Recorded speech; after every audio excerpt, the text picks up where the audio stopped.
Vamos lá? Abra sua Bíblia, por gentileza, seja ela física, seja ela digital. Hebreus capítulo de número 6 e o versículo de número 1. Hebreus 6, primeiro, para quem vai ler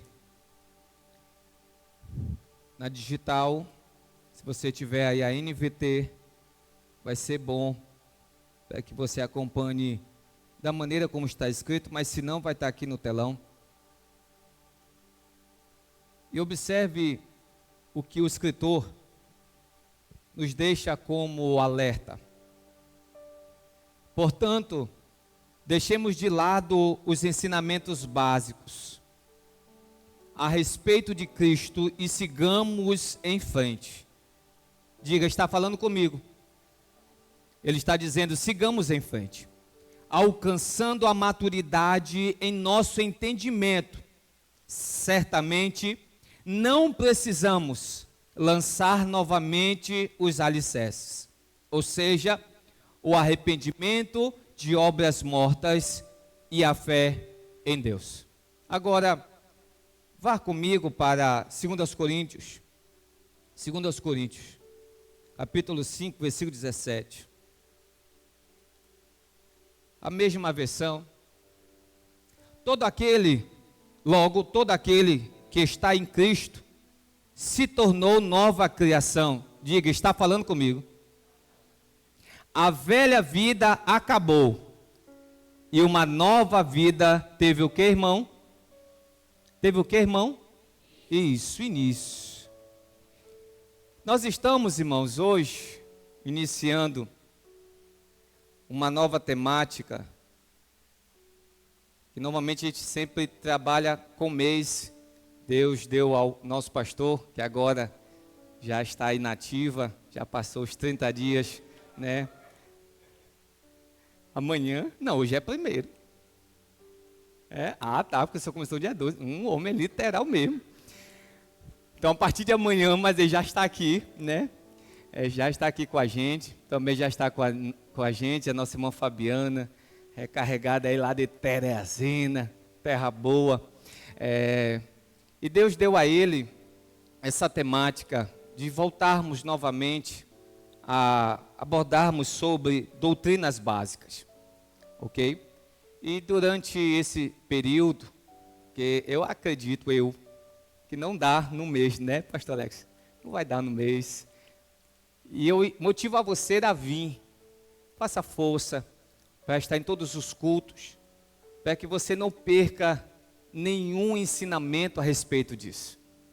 Porque como o escritor aos Hebreus, ele está dizendo, ele vai falar que é algo básico para a vida de fé, ela possa começar e a crescer cada vez mais, e você vai avançando. Mas antes que eu comece propriamente a falar do que eu quero abordar hoje, que eu vou falar sobre arrependimentos de obras mortas, eu quero indicar para você desse livro aqui, que eu acabei de ler, tem 2 semanas que eu li esse livro, e eu comecei a adotar um novo método a partir dele. Eu leio um capítulo, e eu fico meditando, revendo os meus rabiscos, para depois ir para o próximo capítulo. Esse livro aqui eu levei quase 3 meses para ler. Mas eu não só li, eu só não discorri. Eu mergulhei dentro do ensino.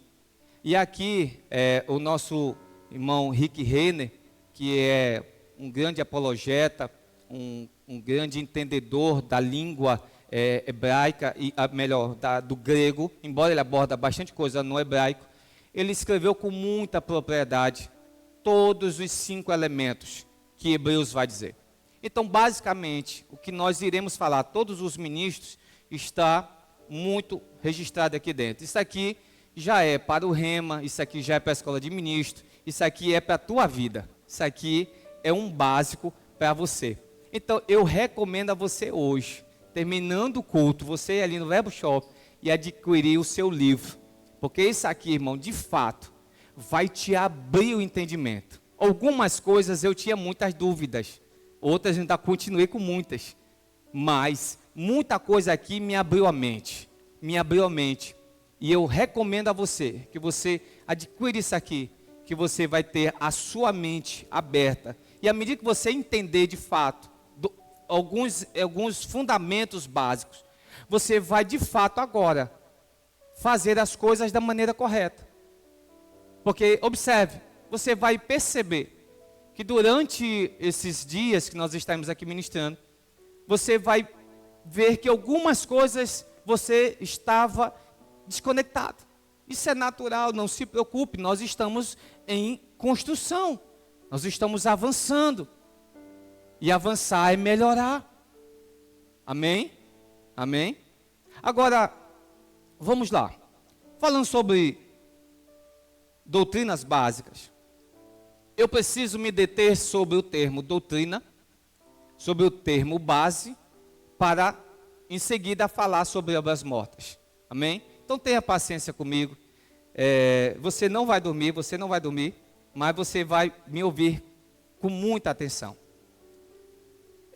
Porque a gente precisa voltar a falar sobre doutrina. Por muito tempo se criou uma ideia de que doutrina é tudo aquilo que eu acho que é. E doutrina não é o que eu acho que é. Por exemplo, tem pessoas que acham que usar saia, só saia, é o correto. Tem pessoas que já acham que usar só calça, estou me referindo às mulheres, é o correto. Isso não é doutrina. Isso é usos e costumes. Ok? Agora, o que é doutrina? É aquilo que te faz ter um entendimento do que de fato a Bíblia está te falando, e não do que eu imagino que devo. A gente respeita, obviamente, qualquer ideia que a pessoa tenha para uma visão, para uma igreja. Mas toda igreja ela tem que ser pautada dentro da doutrina bíblica.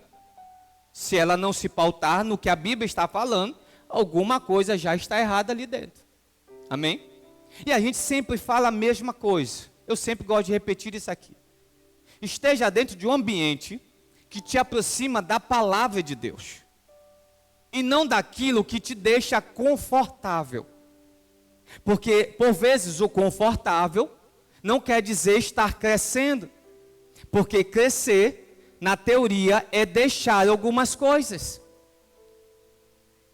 Só para você aceitar a Cristo, você já tem que ter um princípio de deixar o mundo. E para você viver crescendo, avançando, algumas coisas que veio com o mundo em você, vai ter que ficar para trás. Amém? E como é que eu percebo isso? Entendendo o que é doutrina.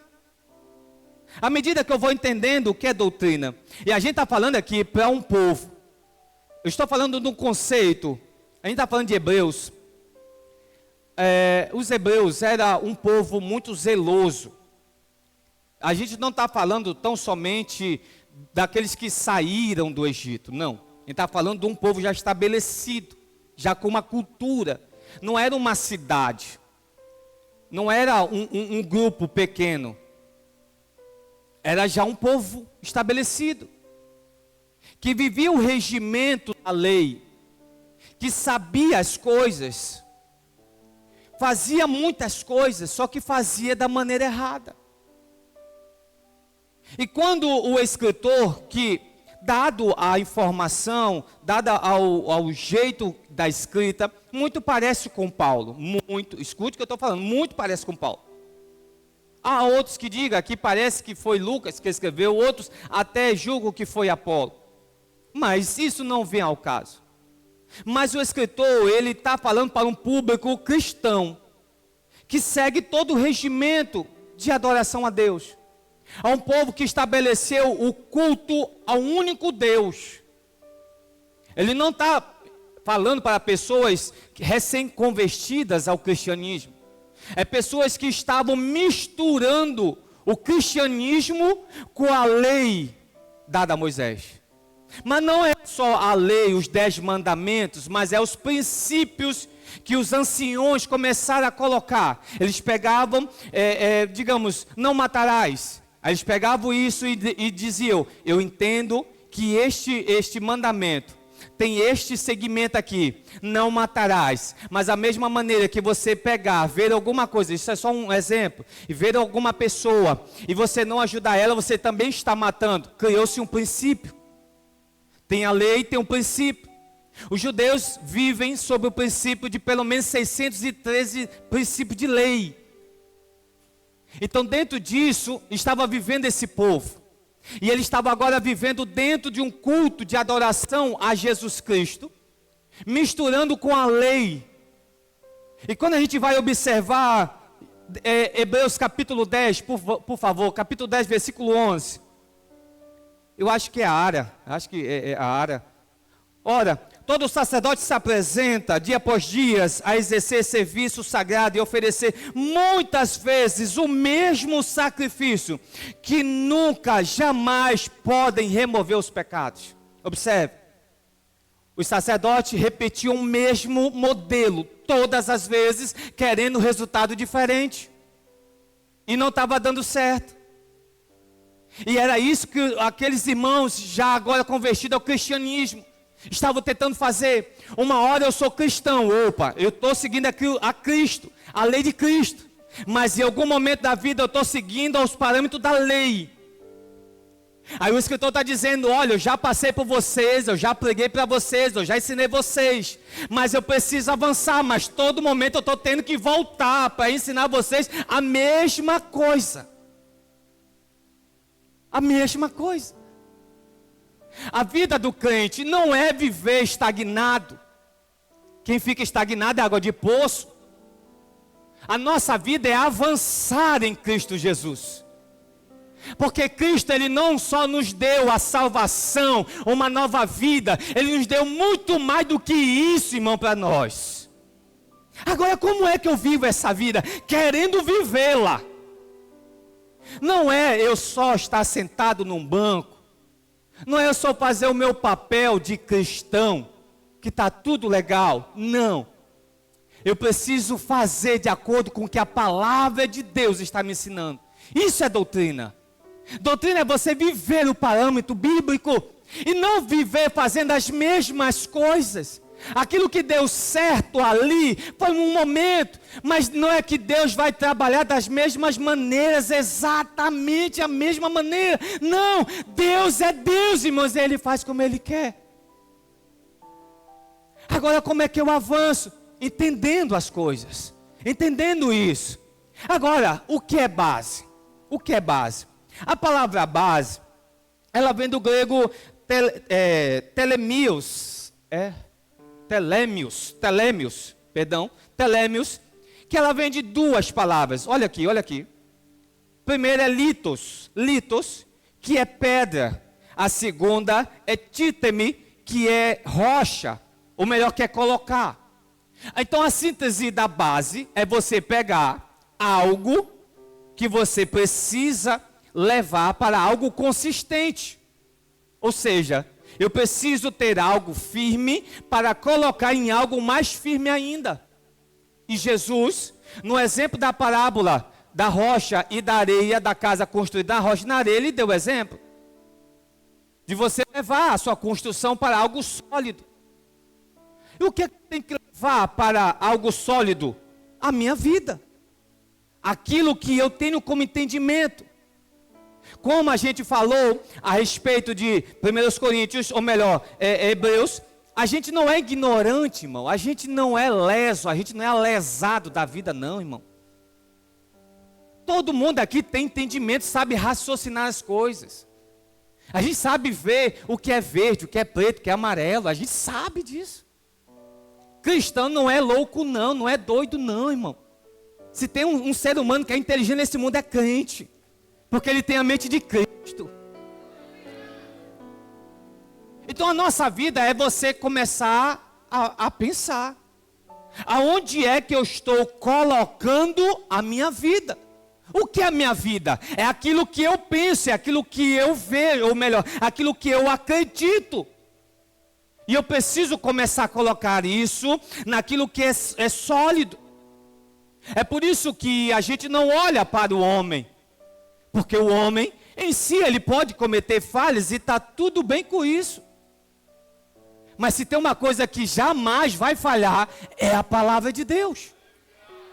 Porque o homem, ele pode decepcionar, está tudo bem com isso, mas a palavra de Deus jamais, jamais vai decepcionar você, irmão. Porque se tem uma coisa que funciona, é a palavra de Deus. Então, à medida que eu começo a colocar a minha vida na palavra de Deus, como assim? Como é que a Bíblia diz? Se a Bíblia está dizendo, eu vou fazer. Aí vai vir, em algum momento, o raciocínio. Rapaz, mas isso aí não dá certo, não. Rapaz, mas isso aí é muita loucura. Não, mas as contas não batem, não. Só que aí Paulo vai dizer um segredo muito importante, Romanos 12, 2. À medida que a mente vem querer levar a gente para o mundo, para uma ideia, a gente vai e renova a ideia. À medida que a mente vai começar a dizer, olha, isso aí não existe cura, mas a gente, opa, eu vou renovar minha mente aqui. Porque a palavra de Deus diz que eu já fui curado em tudo. Quando a mente vai começar a dizer, não, mas isso aqui não dá certo, não tem dinheiro para isso, a gente vai para a palavra de Deus. Mas Cristo já conquistou tudo. Isso que é renovar, irmão. É quando a mente querer ir para lá, a gente, opa, volta para cá, vamos ficar na palavra. E da palavra eu não saio. Você está entendendo, irmão? Isso que é colocar base, irmão. É você saber do que está falando. Pedro, ele vai dizer que a gente precisa responder de maneira sensata, satisfatória, aqueles que nos permitiam a razão da nossa fé. Tem pessoas que alguém pergunta assim, rapaz, por que tu é crente? Eu não sei. Só sei que sei. Sabe o que? Não sei. Aí fica aquela briga. Porque tem gente que não sabe ainda defender porque é cristão, irmão. E deixa de falar, as coisas estão indo para um caminho que você vai ter que saber defender a sua fé. As coisas estão indo para o arroxo, aonde o crente não vai poder dizer assim, eu sou evangélico, não. Você é crente ou não é crente na palavra de Deus. Agora, como é que eu vou me manter firme? À medida que eu entender o porquê eu estou fazendo. Por que eu estou vindo para um culto domingo à noite? Porque eu estou sentado aqui para aprender. Porque eu não estou em outro ambiente, mas optei este ambiente aqui. Irmão, a vida não é o cosmo que decide, não, irmão. A sua vida já foi decidida em Cristo Jesus. Agora falta você se decidir estar nele. Agora observe. Como é que eu vou fazer isso, viver isso? À medida que eu entender que tudo já foi resolvido. Eu vou chegar em obras mortas. Mas aí você vai entender algo. Observe e entenda uma vez por toda. De tudo que eu falar, guarde isso aqui. Jesus ganhou a batalha contra Satanás. Jesus ganhou a batalha contra Satanás, irmão.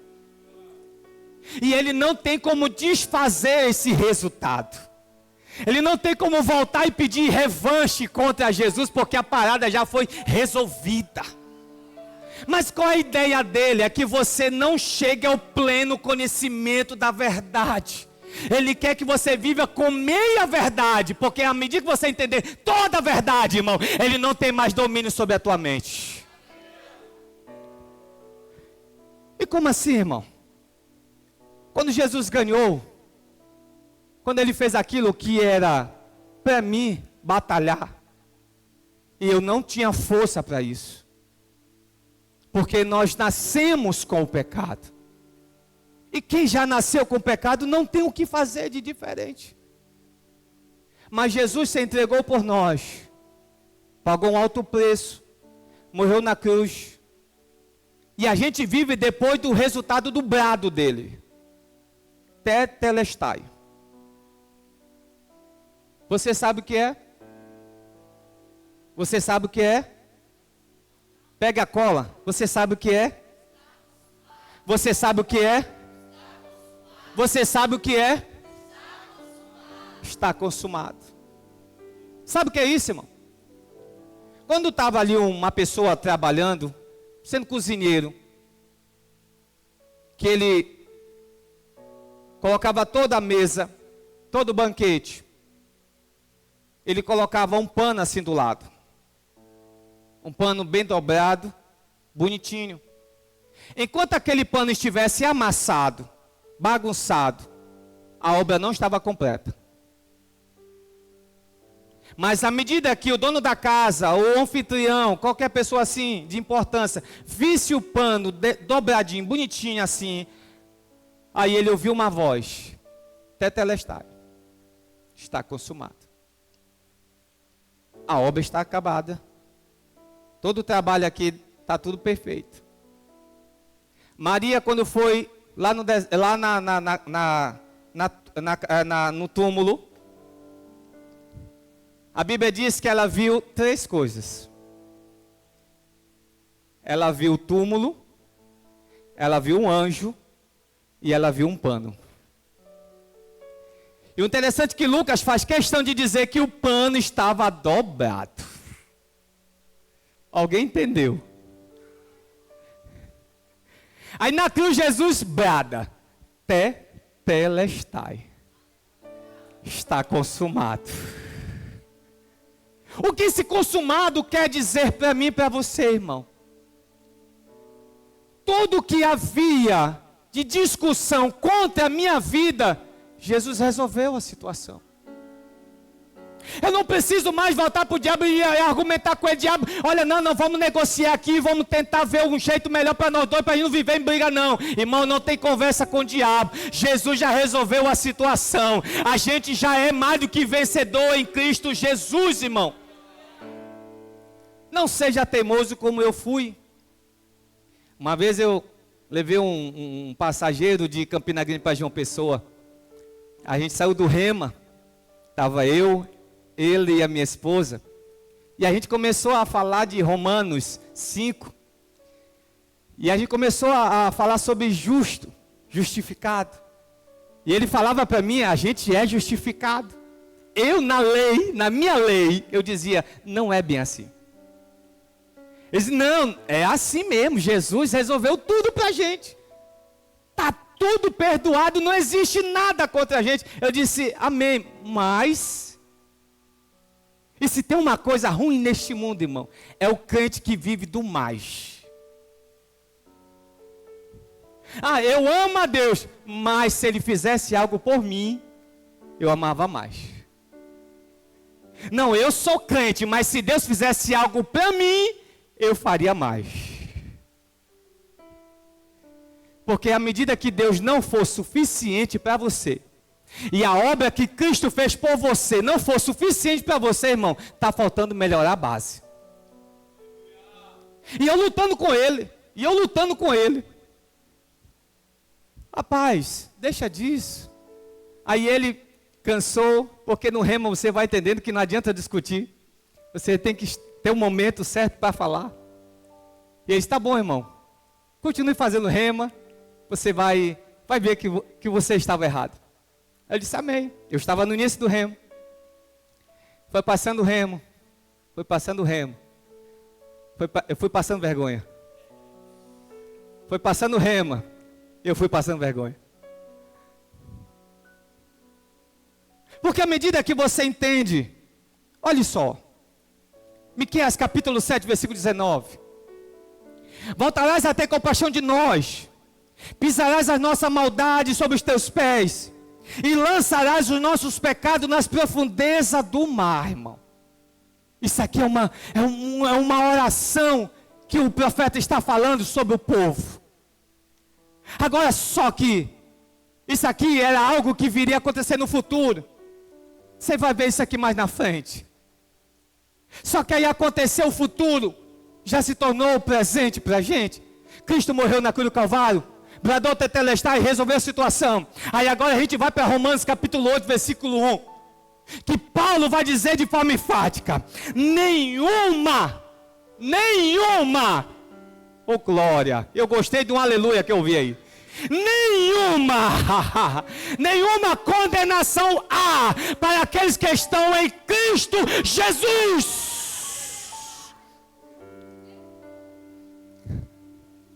Irmão, sabe por que nós somos justificados? Isso eu já falei outras vezes aqui. É porque quando alguém fala de uma pessoa que era pecadora, aí vem Deus com a sua ira.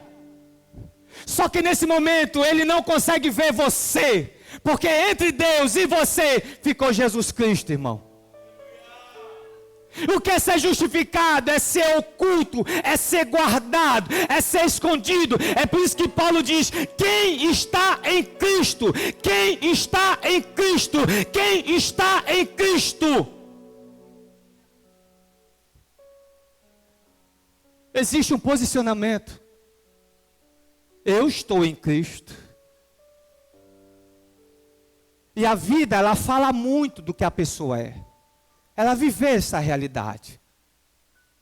Irmão, no início é difícil. Eu entendo a tua cabeça. Não se preocupe com isso não. Eu entendo a tua cabeça. A minha já foi assim. Eu vivi muito o parâmetro da lei. Só que hoje, graças a Deus, irmão. Aleluia, graças a Deus, eu entendo hoje que nós fomos recriados e a gente hoje é livre em Cristo Jesus e por isso nenhuma condenação há para aqueles que estão em Cristo Jesus. Agora deixa eu te falar algo, você não foi renovado. A irmã Denise falou esses dias aqui com muita propriedade, você não foi renovado. Porque renovado, irmão, é você pegar este ambiente aqui, esse púlpito, e você dizer: rapaz, eu vou renovar ele, vou pintar novamente, aquela coisa toda, só que a falha ficou lá. A tintura está encobrindo, mas a falha está lá. O que Cristo fez por nós, irmão? Ele nos recriou novamente. Ele não só passou uma tinta e a falha ficou por dentro, não. Ele fez de você nova criatura.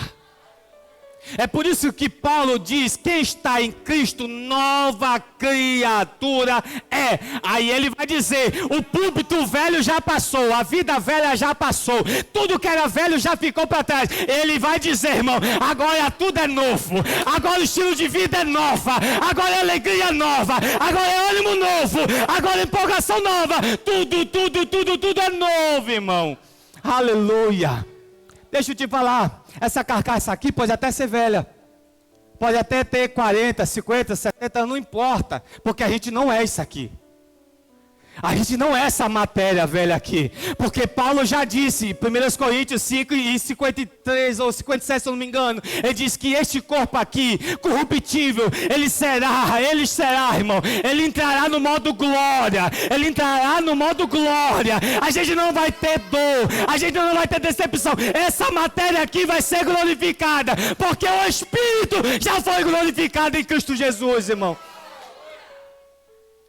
E é isso que a gente precisa colocar como base, irmão.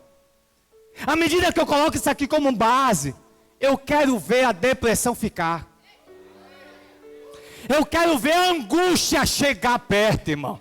Eu quero ver a tribulação chegar. Ele vai até correr, mas quando chegar e ver você, opa, esse aqui já está fundamentado, não tem o que fazer contra ele.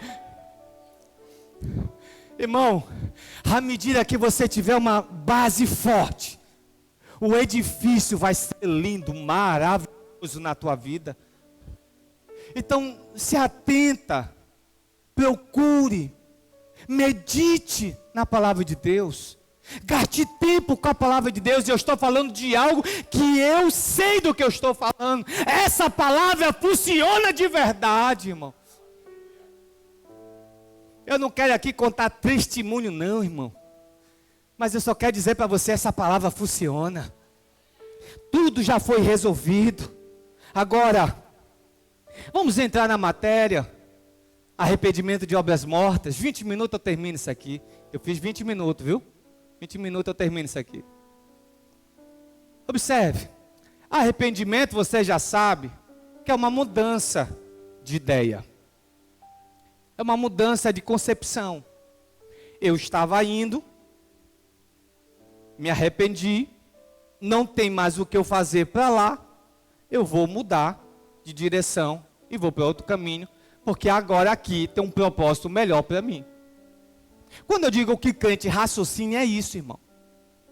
A gente vivia uma vida de pecado. Eu acabo de dizer que pecar não é gostoso, é no mínimo hipócrita. Porque é bom, irmão. É bom beber. É bom se prostituir. É bom enganar os outros. É bom mentir e a gente passar por bom. É bom fazer coisa errada. Só não é duradouro. Só não é extraordinário. Só não leva a ter vantagem para toda a vida. Você tem até uma vantagem momentânea, mas depois a conta chega. Depois ninguém acredita mais em você, no que você fala. Até concorda, só para acabar logo a história.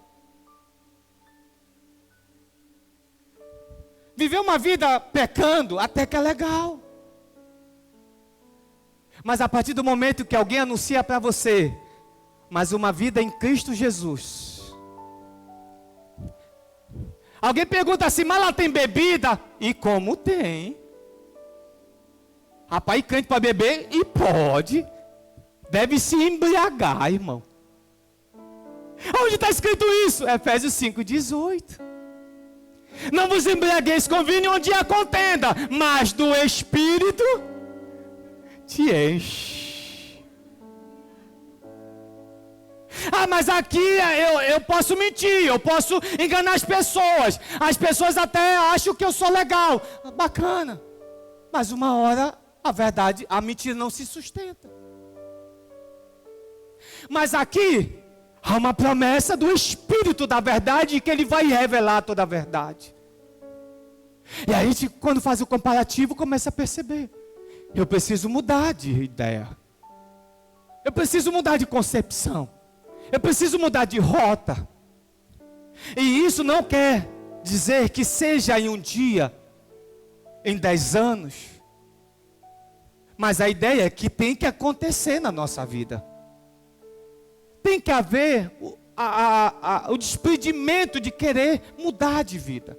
Arrependimento é quando você começa a ouvir algo e que você começa a fazer o balanço daquilo que você está fazendo. Aí aquilo que foi dito, naquele momento parece ser verdade. Como você vai saber que é verdade? Quando você começa a praticar aquilo. É quando você começa a praticar aquilo e vê que aquilo que você fazia era totalmente errado. Então agora você vai viver nesta vida, em Cristo Jesus. Isso que é arrependimento. É isso que a Bíblia está falando sobre você mudar. Observe o que o escritor Rick Renner ele fala neste livro. Muitos cristãos igualam o ato de arrependimento a remorsos. Ou acreditam que o arrependimento é apenas um passe livre espiritual para que lhe permita errar, pedir perdão e depois voltar ao mesmo pecado continuamente. Irmão, essa frase aqui mexeu muito comigo. Porque quantas das vezes a gente chega na presença de Deus, num culto, chora. Chega, sai aquele negócio amarelo aqui, ó. Aí não tem não de limpar e vai na roupa mesmo. Aí a gente chega até se engasga. Papai, eu entendi, eu vou mudar a partir de hoje. Não é que arrependimento não possa ter choro. Mas choro não é arrependimento. Remorsos, irmãos, é quando você sente tristeza pelo aquilo que você praticava. Agora arrependimento é quando você tem alegria, é que você vai praticar coisas boas agora, irmão. Isso é arrependimento. Remorsos é quando você faz algo e alguém provou que você está errado e você fica, mas é tão bom. Não podia legalizar isso, não. Um dia desse chegou o irmão para mim e perguntou, irmão, por que aqui no Brasil só pode uma mulher? Por que não pode mais de uma? Eu disse, rapaz, eu mal aguento a minha, quanto mais mulher ainda. Aí veio com de outras culturas. Aí entra aquilo. Cultura é cultura, doutrina é doutrina. A gente vai para Paulo, Paulo vai dizer que o marido seja esposo de uma mulher só. Amém? Ele não está estabelecendo tão simplesmente uma doutrina, mas ele está dizendo, olha, é bom que você seja marido de uma mulher só. Ele está dando um conselho, está dando uma direção para você. Você está entendendo isso aqui? Amém? Para depois não ir lá no meu Instagram e dizer que eu estava falando besteira, viu? Até porque eu não tenho Instagram. Mas o que acontece? Arrependimento é quando chega o entendimento e você precisa mudar de fato. Pode doer, irmão. Pode se estremecer. Mas você precisa começar a praticar o retorno de história. É isso aqui que o escritor está falando. Agora, o que é arrependimento? Quando você vai para o Antigo Testamento, toda a ideia de um culto para outros deuses está envolvido o arrependimento. Mudem de ideia, mudem de comportamento. Voltem a adorar a Deus. Todas as vezes que o povo desviava o caminho, propósito, Deus usava um profeta. Mudem de ideia. Porque para cá eu tenho coisas melhores para você. João Batista, ele chega ministrando a mesma coisa. Mas por um princípio muito nobre. Que o reino de Deus estava próximo. Jesus, quando ele começa a ministrar, ele começa ministrando a mesma ideia. Arrependam-se. Mudem de ideia. Porque o reino de Deus está próximo. O reino de Deus agora estabelecido. Nós estamos falando agora da nova aliança. Chega Pedro. Ele ministra a mesma coisa. Porque enquanto a gente não viver uma vida de prática da palavra de Deus, irmão, nós não estamos vivendo uma vida de arrependimento. Enquanto eu viver, joga a imagem, por favor, joga aquela imagem. E você vai entender por que eu botei essa imagem. Quem conhece isso aí? Quem já brincou disso aí, irmão? Quem já brincou? Não entrega a idade, por gentileza. Ioiô, como é bom, gostoso. Você pegava, jogava e ficava. Você já até sabia que vinha certinho na sua mão, mas você sabia também que ele não ia bater no chão. Ele ia até uma medida e voltava. Até uma medida e voltava. E tem muitas pessoas que é desse jeito. Fica igual ioiô. Hoje está aqui na mão de Deus, mas às vezes Deus me joga um pouquinho, me solta um pouquinho. Só para eu ir lá rapidinho e voltar. Numa época até inventaram, acho que o Monte ontem aí deve ter aqueles que tinham uma luzinha, tudo brilhoso, gastavam uma pilha com força. Porque o Monte ontem acho que nunca botou o pé no chão, não. Irmão, uma vez que eu tenho meu fundamento, e que eu pratico o arrependimento, eu não vou e volto. Eu estou. Eu me decidi. Eu digo para mim no espelho, eu fico aqui em Cristo. Porque aquilo que Jesus disse em João capítulo 7, capítulo 14, e se eu vou para o Pai, e para onde eu vou, haverá muitos lugares. Jesus está dizendo, aonde eu vou estar, vai ter um lugar para você, irmão. Esse lugar está esperando você se posicionar. Ele já está pago.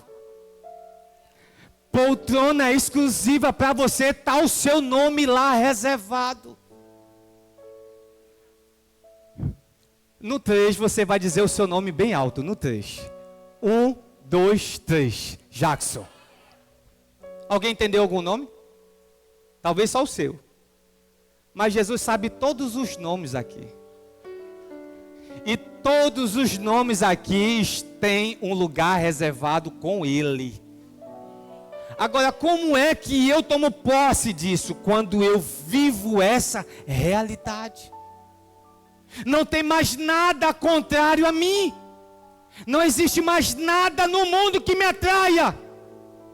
Agora, o que é obras mortas? Observe que no início eu falei que ele estava ministrando para um povo crente, povo cristão, o povo que conhecia as coisas. Irmão, muitas das vezes religiosidade é obras mortas. Praticar aquilo que é o bem, para que os outros vejam, para Deus não vale de nada. Um exemplo mais simples que Jesus deu foi o exemplo da viúva que ofertou todas as moedinhas que ela tinha. Outros davam daquilo que lhe sobrava. Mas Jesus vai dizer que ela deu de tudo que ela tinha, ela ofereceu a Deus. Isso é um nível de confiança em Cristo muito grande, irmão. Ao passo de eu dar tudo para Ele, sem ressalvas. Eu não estou falando aqui de ofertas. Eu estou usando um exemplo do que Jesus falou. Por vezes a gente vem para a igreja, aí entra naquele mais. Não, eu sou crente. Mas tem um negócio em mim que ainda preciso melhorar. Tem um negócio, eu sou crente, sou do verbo da vida, mas tem um negócio que ainda eu não consigo vencer. A gente só muda com a palavra certa. Não é que você não consegue vencer, é porque você ainda não quer vencer. Você está aqui? Porque à medida que você quiser vencer, irmão, não tem nada que te impeça de vencer o que você já é para ter vencido. Afinal de contas, alguém te deu dica dessa roupa que você veio hoje? Alguém obrigou você a vestir essa roupa? Não, você decidiu. Mesmo que eu mandasse um WhatsApp para você, olha, não venha com essa roupa já está antiga, está brega. É você, é minha, eu vou como eu quiser. Isso é decisão. Porque opinião, irmão, ela deve ser levada em consideração, mas não como verdade. Verdade é o que a palavra de Deus nos garante. Agora tem pessoas que gostam de viver até mesmo paganismo. O que é paganismo, irmão? Aqui na igreja eu estou adorando a Deus porque Deus me supre em tudo. Mas aí chega a mega da virada. Glória. Aleluia. Eu vou até fazer um jejum para Deus me revelar o número, porque eu vou fazer um voto. Porque se Deus me revelar, eu vou dar o meu dízimo e mais uma contribuição para a igreja. Paganismo. O que é paganismo, irmão? É quando você coloca a fé em algo daquilo que não é Deus. Se Deus não estar ali, não é adoração a Ele, é paganismo. Tem gente que não passa debaixo de escada. Tem gente que se olhar para o gato preto, conta até 10 para que a mente passe. Porque tem medo. Se a Bíblia me garante que nenhuma maldição chegará à minha tenda, irmão, o gato preto pode passar no meu nariz, não importa. Se é preto, se é branco, se é marrom, se é colorido. O que me garante é que a palavra de Deus me garante proteção, irmão. O que é uma escada nesse mundo, irmão? Desde que ela não caia sobre a minha cabeça, está tudo bem. Eu posso passar por baixo, mas depois eu vou subir nela, porque o meu negócio é subir. Você não está entendendo. Irmão, pare de paganismo, irmão. Eu vou vestir essa roupa aqui porque essa roupa aqui me garantiu um resultado diferente. Essa minha roupa dá sorte. Irmão, que negócio é esse? Que presepada é essa, irmão? Ou você é crente em Jesus Cristo, ou você precisa se converter. Amém? Amém? Irmão, para que eu preciso abandonar obras mortas? Não viver a minha vida do passado. Porque eu preciso avançar.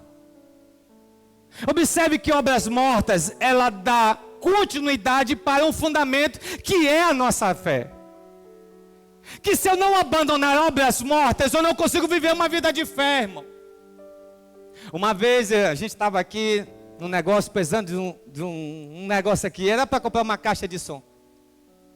Aí cheguei para o pastor, olha a caixa tal, que bonita, toda, R$700.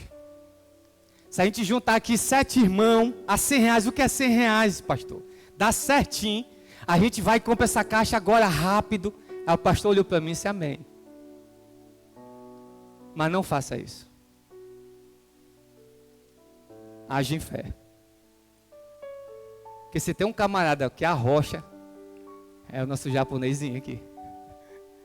E graças a Deus por isso. Na hora eu fiquei possuído de uma alegria. Como eu quis dar um abraço no pastor.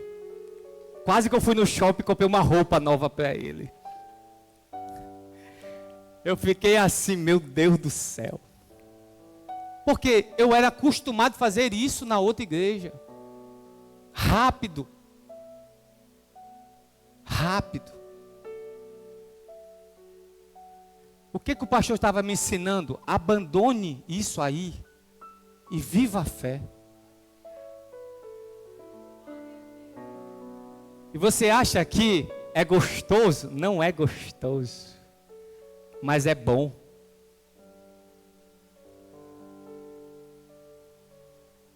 Porque à medida que a gente abandona uma vida do passado, irmão, a gente avança para uma nova vida.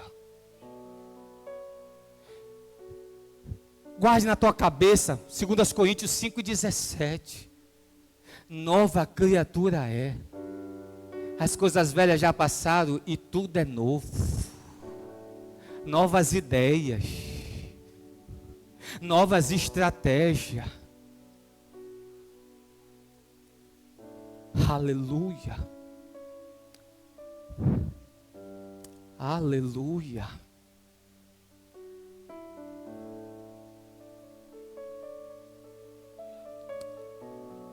Você precisa mudar. Eu recebo uma nota em meu coração agora, relacionado a negócios.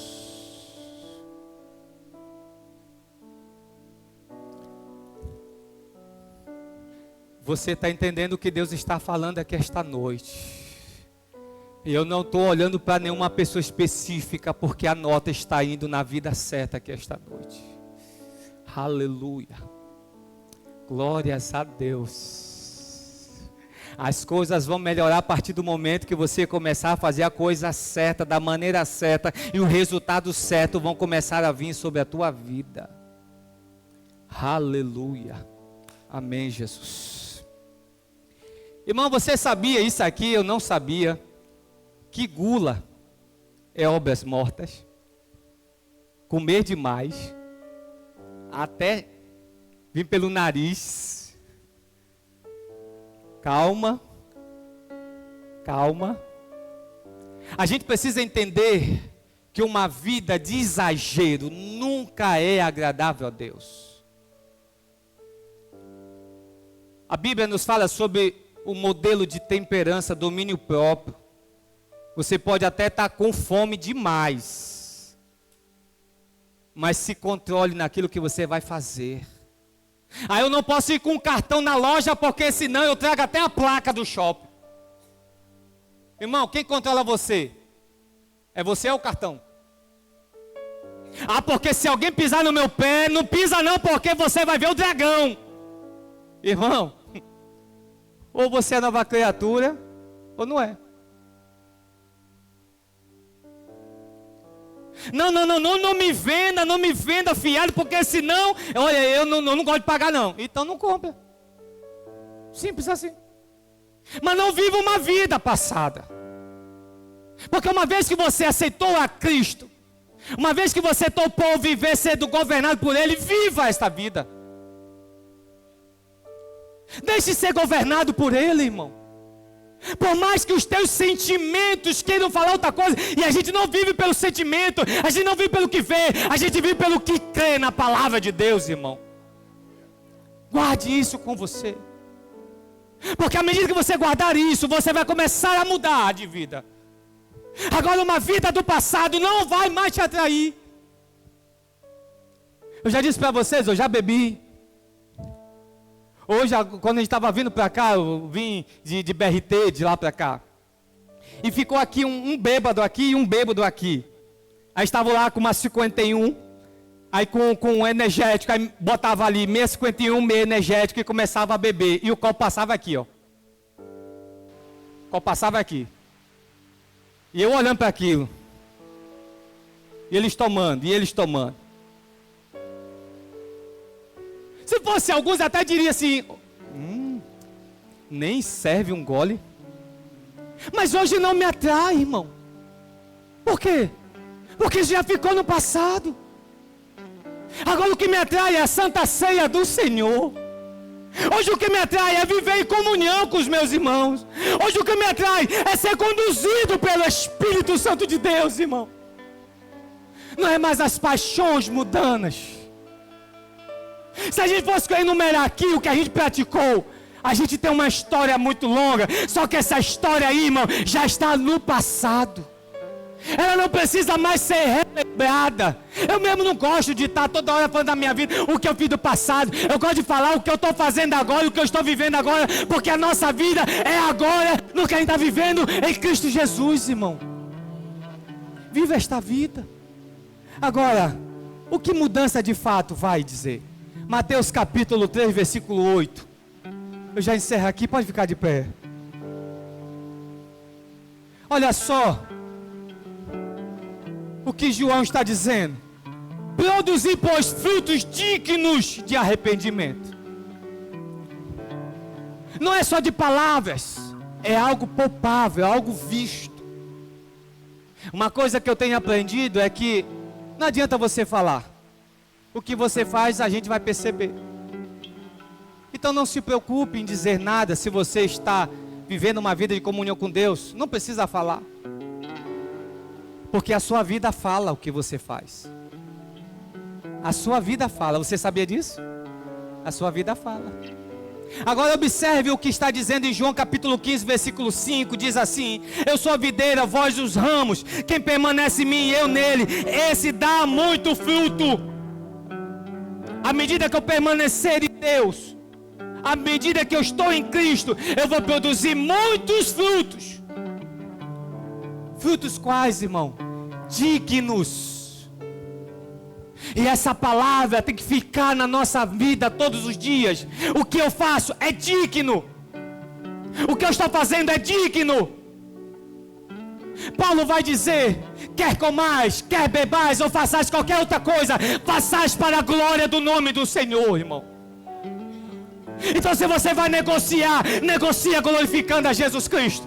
Se você vai comprar, compra negociando Jesus Cristo. Melhor perdão a prazo e ficou meio feia aqui agora. Mas se você vai negociar, compre glorificando a Jesus Cristo. Agora eu resolvi aqui a situação. Se você for fazer qualquer coisa, faça glorificando a Jesus Cristo.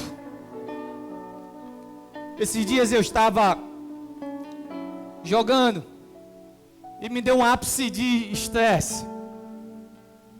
Eu comecei a reclamar com o juiz de um cartão que ele deu para um companhia do time. E ele: pastor, sossega, pastor, controla. Eu disse: não controla o quê, rapaz? Controla o quê? Eu só não ameacei dar tapa nele, porque senão quem ia apanhar era eu. Mas terminando aquilo ali, eu fui para casa. E o Espírito Santo começou a falar comigo. Bonito. O pastor gritando. Escute isso. Eu concordo você gritar no púlpito, mas não concordo você gritar no campo. Porque o seu fruto é visto por todos. Até o nosso modo como a gente fala dentro de casa tem que ser frutos dignos de que nessa casa mora um cristão guiado pelo Espírito Santo.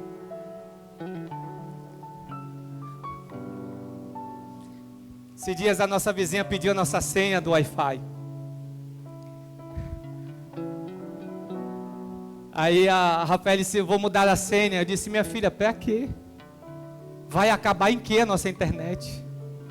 Deixa ela usar, vamos abençoar a vida dela. Casa dela, maior confusão. E há dias atrás eu falei para a Rafael: nós temos que de um jeito chegar nessas vidas. Então eu não posso me igualar ao meu lar como o lar deles. Lá é briga, é palavrão, é gritaria e tudo mais. A gente não é super-homem, a gente tem estresse. Mas no momento de estresse, controla.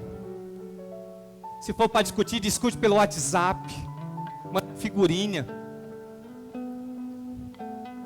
Porque não é sobre você, é sobre o que você carrega em você. Está sobre nossos ombros o estigma de acabar com isso, de que crente não vale nada. Eu ouvi várias vezes pessoas dizendo: eu não contrato crente porque crente não vale nada. Mas à medida que você, como cristão, assumir um cargo, assuma de verdade e seja crente onde você está trabalhando. Que a pessoa possa dizer: agora sim, tem um crente de verdade trabalhando aqui na minha empresa.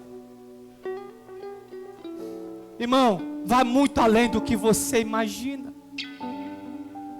Arrependimento de obras mortas é você avançar para uma nova vida em Cristo Jesus, irmão. E eu tenho a plena convicção que a partir de hoje você vai pensar 2 vezes, 3 vezes, quantas vezes for preciso para tomar a melhor decisão. Amém?